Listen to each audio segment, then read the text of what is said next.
In this episode, I take you deep into the Cascade Mountains of British Columbia to experience a remote mountain river, a fly fishing adventure, and a rainbow reward. When the awesome power of nature's fury finds me, I take cover in the back of my truck as the storm hits.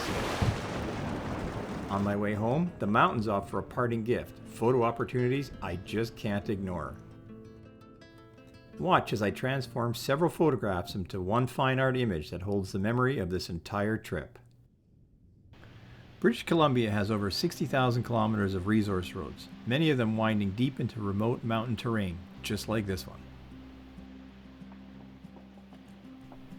This road leads through an area that was heavily impacted by an atmospheric river that damaged much of the area in 2021. Some scars still remain. Fallen trees and debris fields still carry the weight of that storm. In the remote coastal mountains of southwest British Columbia, the Forest Service roads wind their way through valleys and over ridges, climbing towards rivers that only a few people ever see. Out here, the drive is part of the experience. A few hours of quiet, just me, the truck, and the mountains. This is the river I'll be fishing in, tucked into a quiet valley and just annoying enough to get to that most people don't bother. Which is exactly the point. I'm not into combat fishing.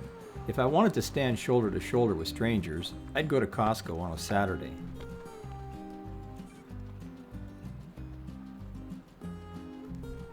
Time to gear up.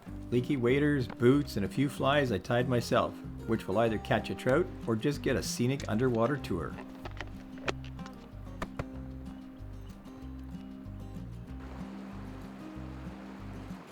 To reach the stretch I want to fish, I have to cross the river twice, once to get around the thick brush and again to get back to the river's edge where the bank finally opens up.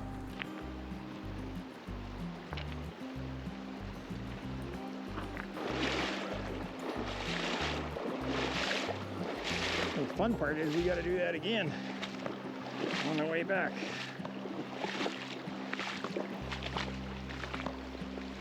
We want to get to that bend in the river right up there. I remind myself that it's hard to get here, and that's the point. So I keep moving, even as my toes hit that special level of cold usually reserved for frozen peas. The wet socks just complete the experience.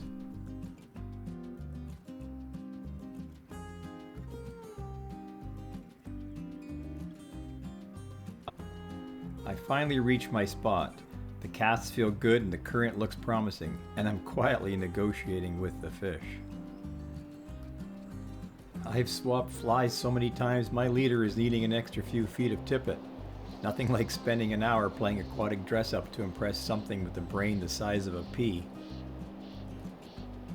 And then, right when I'm about to switch flies for the umpteenth time, it strikes.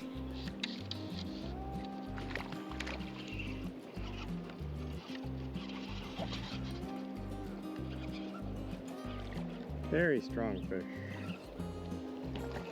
Beautiful rainbow.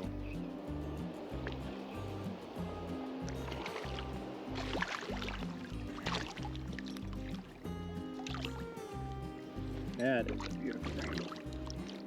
Hands. Wow, look at you. Aren't you pretty?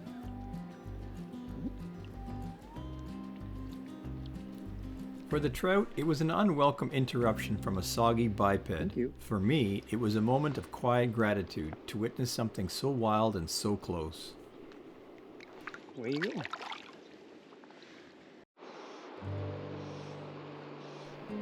I hear thunder in the distance, reminding me not to mess with electricity and water. Then the wind picks up and the trees start whispering the same advice: leave now. So I do the smart thing and start heading back before this turns into a documentary about poor planning.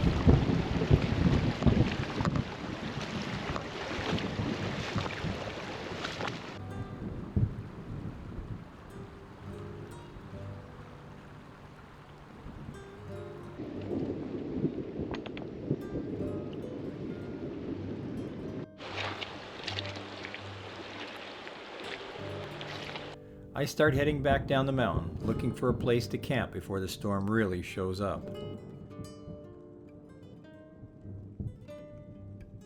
But then the views hit and suddenly I'm stopping every 5 minutes like I'm scouting locations for a National Geographic special.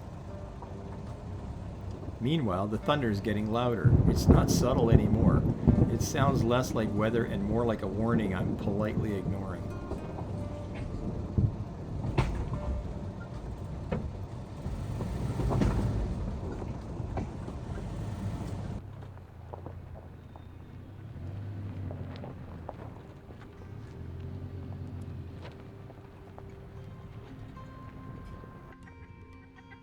The local wildlife is making its presence be known.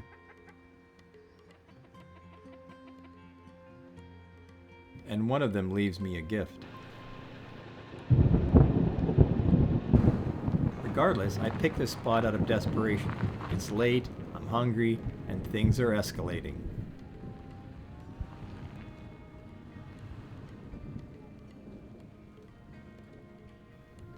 "30 minutes in, the tarp's up, the site's useless, and the weather's now treating my dinner plans as a personal challenge. The rain hasn't hit yet, and I decide to head further down the mountain. I find a better spot. It's flat, sheltered, and a massive upgrade from the last one.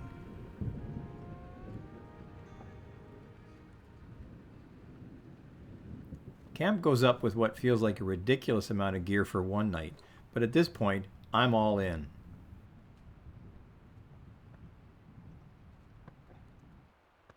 I start making dinner, and that's when the skies open up.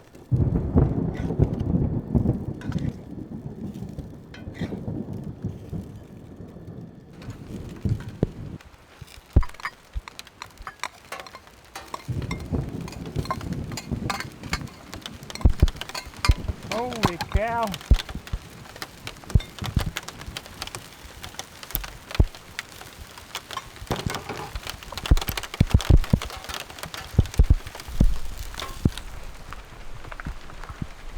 Stop that. There's no footage of me putting on my rain jacket because I was too busy rescuing a soaking wet dinner and throwing up a tarp like my existence depended on it.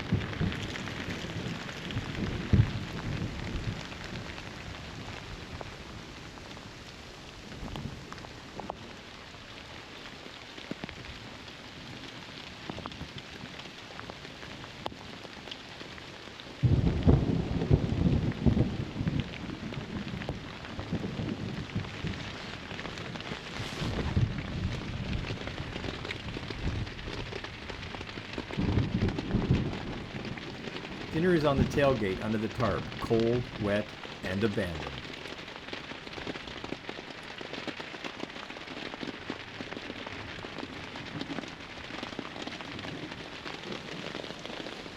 And just stand there, staring at the sky like it personally betrayed me. This isn't rain, it's full-blown atmospheric revenge. Then lightning strikes nearby. Loud enough to make me blink twice and wonder if I'm now part of the electrical grid. Dinner is a cold, mushy, and undercooked mess, and I resign myself to eating a banana.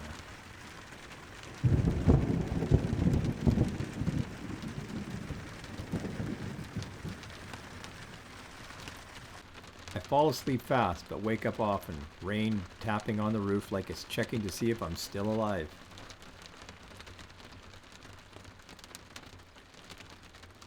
The rain finally stops just before daybreak. I'm tired, slightly creaky, and very aware that I slept in a truck.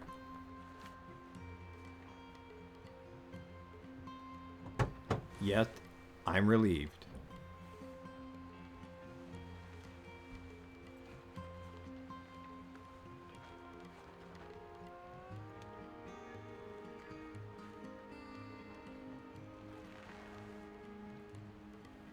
Packing up is quick. Everything's damp and none of it fits back the way it came out. No Tetris packing required here.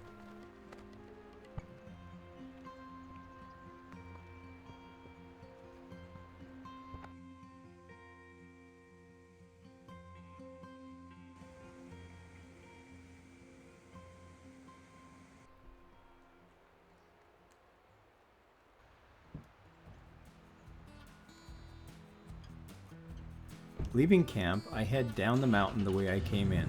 but I'm not in a hurry.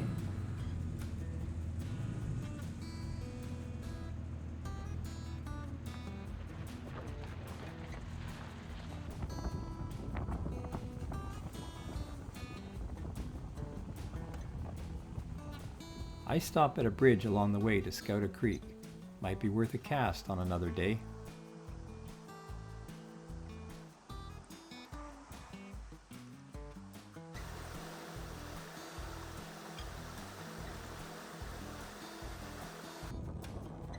Back on the main road, a flock of evening grosbeaks are feeding on something I can't see, but they don't seem to mind me slowing down to watch.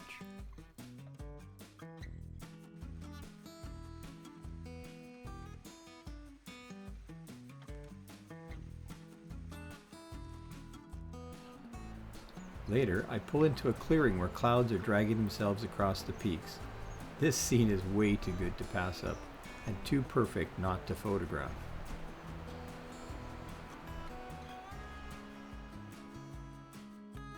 As a surreal landscape photographer for the past 40 years, I don't just capture what a place looks like, I create an image that reflects how it felt to be there.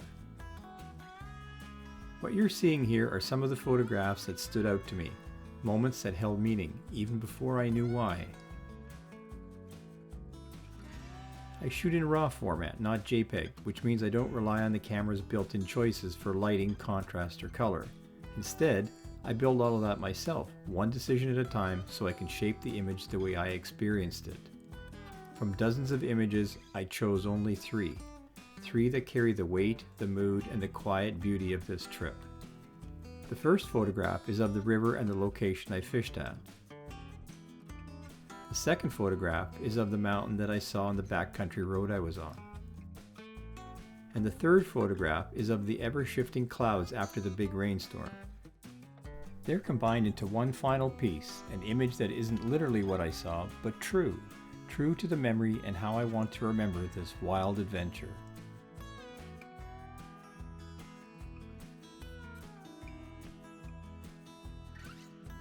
I hope you enjoyed this video. Check out some of my other adventures and stay tuned for more to come. If you have any comments about this video, please send them my way. And thanks for watching.